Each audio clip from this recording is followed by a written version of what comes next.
Oh, John Legend's current manager, speaks out in a scathing article where she talks about the music industry and how corrupt it is, and also Diddy as well.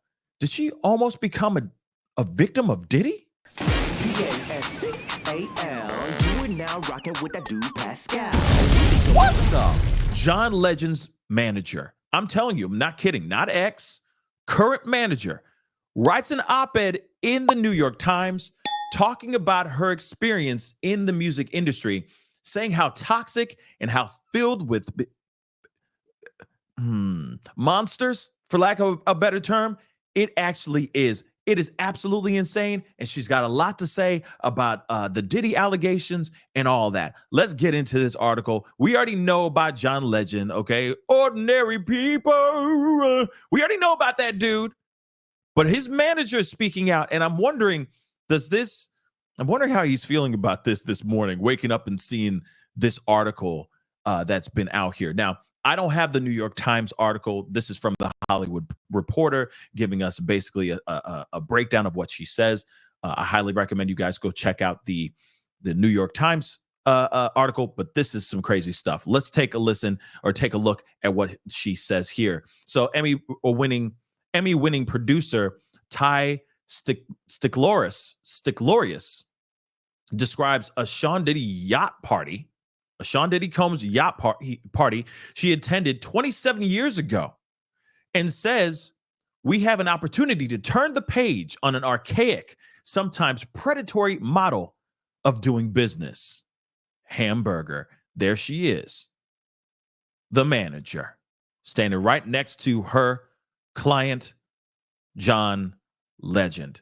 So, in light of STing allegations against Diddy, John Legend's longtime manager, Ty, I'll just say her because her last name's kind of hard to say, respectfully, has written an op-ed for the New York Times that extensively details the music industry's pervasive predatory culture that, quote unquote, actively fosters misconduct and exploited the lives and bodies of those hoping to make it in the business. Now, I'm going to say this. It's about damn time we start hearing from somebody else that's in the industry that has been maybe a fly on the wall, seeing these things go down. But I got something I want to say about all of that in a little bit after we get through some of this. The piece by Emmy Award-winning producer Ty, founder of Friends at Work, a management company that works with, among others, Legend, is entitled "The Music Industry is Toxic. After P. Diddy, we can clean it up." So what is she alluding to? Diddy was one of the main problems? Or Diddy is just the first domino to fall? That's the question. So Ty begins by describing a yacht party in St. Bart's that she attended 27 years ago, hosted by Diddy, where she says she was able to persuade an associate of the rapper to unlock a bedroom door and escape. The Hollywood Reporter has contacted Diddy's reps for a comment.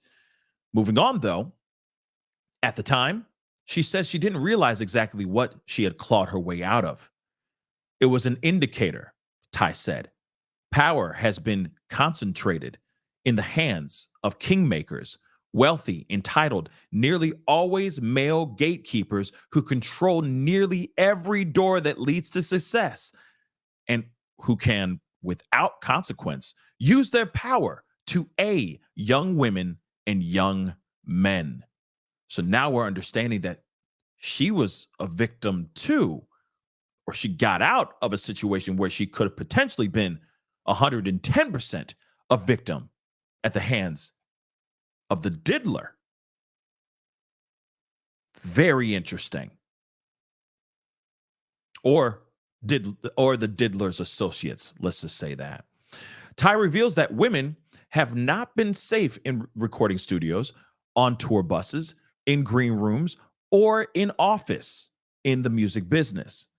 And it isn't a bug of the industry, she says. It's a major feature.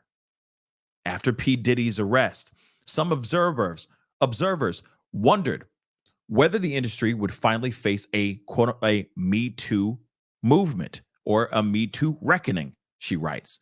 But reducing the scourge of coercion, harassment, and violence to a few notorious individuals, however, the Weinstein, the Aura, suggests they're outliers and obscures the more damning, stubborn, systemic rot that had infected the music business. She argues that there is hope, and these gatekeepers have less power than they used to.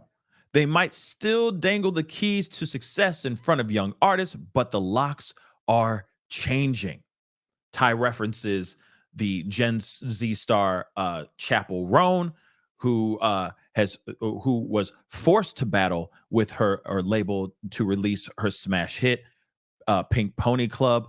They dropped her when marketing plans did not lead to hits, but Roan moved back to her hometown and released music independently, eventually building a social media fan base that she used to leverage new distribution and financial backing. In the process, she demonstrated a new truth. The days of the gatekeepers are numbered, Ty says.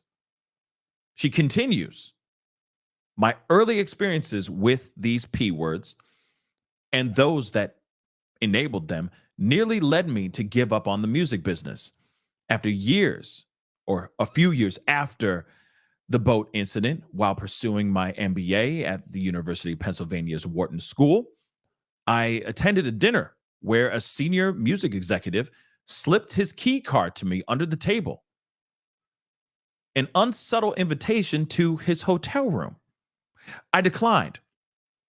I only persisted in the music industry or in the industry because in 2005, an old college friend who was starting to find success as an artist reached out to me.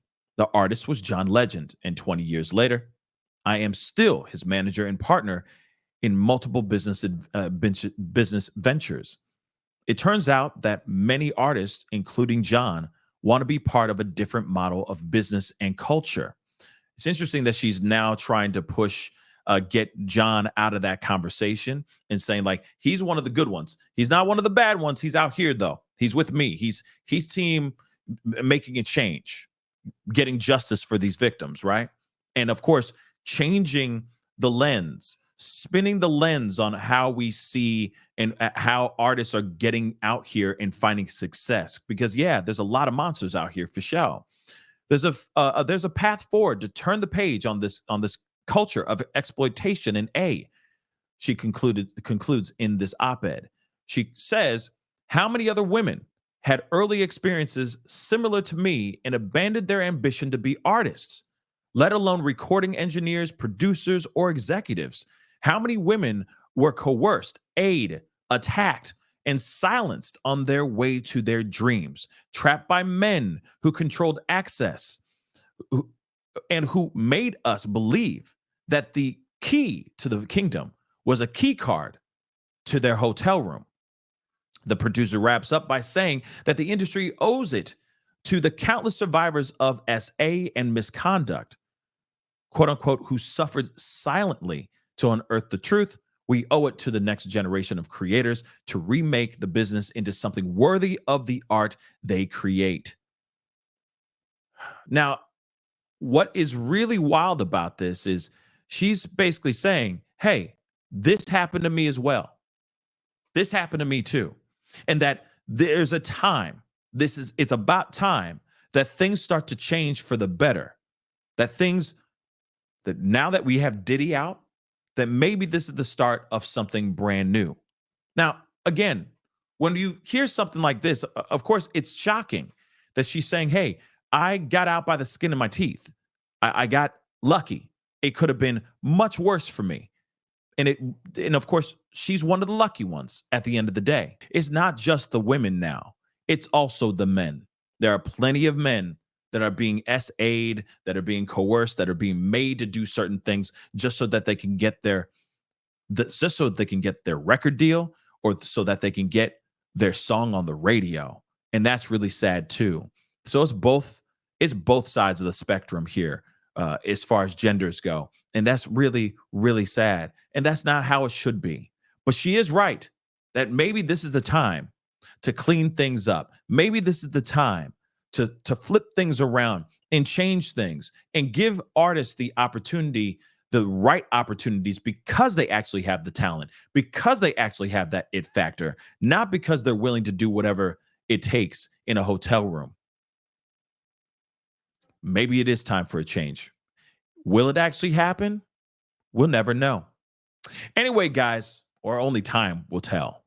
Anyway, guys, comment down below. Let me know what your thoughts are. Hit that like button down below. Crush that subscribe button. Hit that follow button if you're watching on other platforms. And we'll be talking very, very soon. I will say this is about damn time. It's time for a change. Let's make that change happen soon. It's time to get going. Be good to yourselves. Be good to one another. We'll talk soon. This is the Pascal Show. Bye. Pascal. You are now rocking with that dude Pascal. We be going wild.